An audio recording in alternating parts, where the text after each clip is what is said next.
who would I go to help me with my nerves? Because I've been a couple of places and they don't seem to. There's always a waiting list. It's really tough when things get bad with our mental health.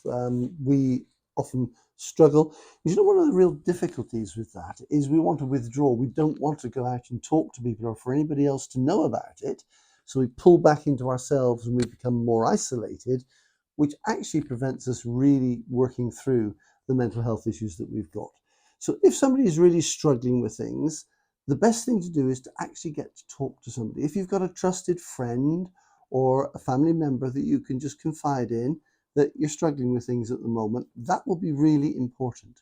Equally, go and talk to your GP. The GP can talk to you, help you, can give you some treatment if it's needed, but can also get you to talk to other people who are expert in helping to manage your mental health, because there's all kinds of services that are available through the GP practice and in the local area. So don't ever hesitate.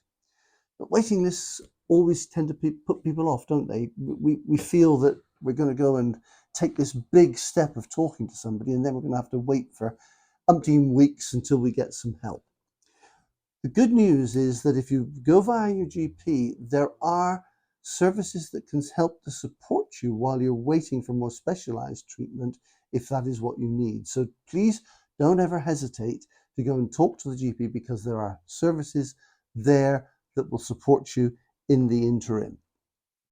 If you're getting really bad and perhaps you're beginning to feel a bit suicidal, go and talk to your GP.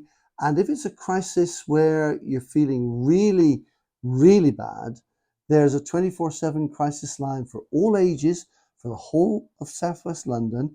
And you can phone that on 0800 028 8000. That's 0800 028 8000. You'll get an answer. Somebody who is an expert in mental health will talk to you if you're in crisis at that particular time. So don't ever hesitate. There's always help out there.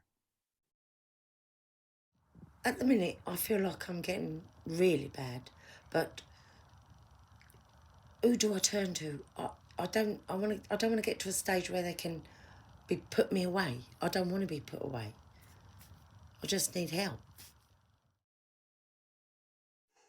This feeling of getting put away against your will is always a big fear that many of us have. In fact, mental illness is a fear underlying in many, many people's lives, and it can often blight the way that they approach life.